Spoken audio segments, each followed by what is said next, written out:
धन्यवाद। एक बार फिर आप सभी का बहुत स्वागत है। रुक करते हैं इस खास खबर पर। चित्रकूट अनुभाग अंतर्गत ग्राम पंचायत देवलहा में स्थित इंडो न्यूक्लियर एनर्जी कंपनी प्रबंधन द्वारा जा रही मनमानी के खिलाफ कांग्रेस पार्टी द्वारा पार्टी के प्रदेश सचिव के नेतृत्व में सैकड़ों कार्यकर्ताओं के साथ कंपनी के गेट पर प्रदर्शन किया गया है, जिससे 7 सूत्रीय मांगों को लेकर के तहसीलदार मझगवा को ज्ञापन भी सौंपा गया है। साथ ही चेतावनी दी गई है कि 15 दिनों में मांगे नहीं मानी गई तो फिर कंपनी के गेट पर अनिश्चितकालीन सत्याग्रह आंदोलन किया जाएगा, जिसकी समस्त जवाबदेही शासन प्रशासन की होगी। हाँ, निश्चित तौर पे आज कांग्रेस पार्टी की ओर से आदरणीय आशुतोष द्विवेदी जी ने क्षेत्रीय समस्याओं को लेकर के, कंपनी के प्रबंधन को लेकर के, कंपनी की समस्याओं को लेकर के, जो लोगों को परेशानी है उसको लेकर के और अपनी बातें रखी है।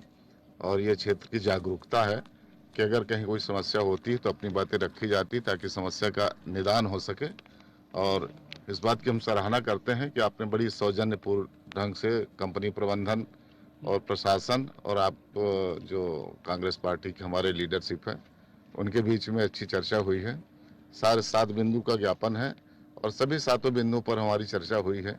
एक एक करके देखेंगे। प्रबंधन से हम व्यक्ति से भी चर्चा करेंगे, प्रशासन इनसे चर्चा करेगा और अगर कहीं प्रशासनिक जो नियमावली है और उन्होंने जो वैधानिकता का कहीं उल्लंघन किया है तो निश्चित रूप से उस पर प्रशासन अपना एक्शन लेगा और एश्योर करेंगे कि जो जिस कमिटमेंट के साथ कंपनी यहाँ लगी हुई है, फैक्ट्री लगी हुई है, उस कमिटमेंट को पूरा हो।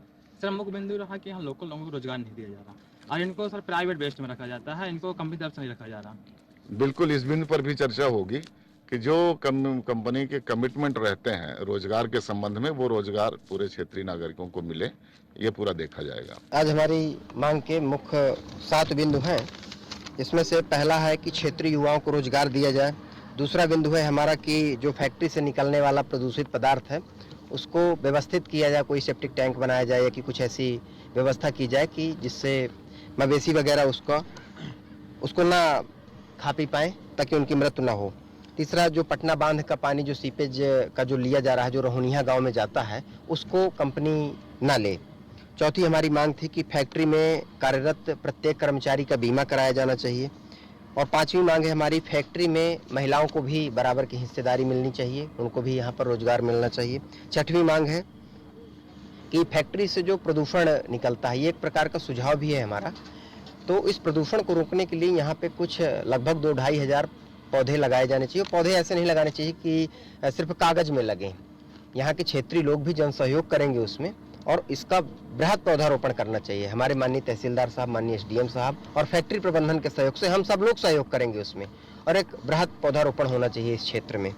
और 7वीं मांग है हमारी कि जो डाणिन गांव है जो फैक्ट्री ने गोद लिया है, उसमें शिक्षा, स्वास्थ्य और पेयजल की समुचित व्यवस्था की जाए। ये हमारी मांगे थी। मांगे तो थी, लेकिन जो अभी बीच में विचार विमर्श अभी बैठक होकर अभी हुई है, इसमें क्या क्या मुद्दे पे चर्चा हुई है, क्या करने के लिए उन्होंने? बैठक में सभी मुद्दों पर चर्चा हुई है। माननीय तहसीलदार साहब ने पटना बांध के पानी की जांच कराने के लिए कहा है और फैक्ट्री प्रबंधन के जो पांडे जी हैं उन्होंने जो प्रदूषित पदार्थ निकलता है उसको रोकने के लिए और क्षेत्रीय युवाओं की जो रोजगार की बात है तो उनको रोजगार देने के लिए भी आदरणीय पांडे जी ने कहा है। मांगे अगर नहीं मानी गई तो मांगे अगर नहीं मानी जाती हैं तो 15 दिन बाद अनिश्चितकालीन सत्याग्रह अनशन करूंगा। मैं अकेले बैठकर यहाँ पर अनशन करूंगा फैक्ट्री गेट पे। हाँ, निश्चित तौर पे आज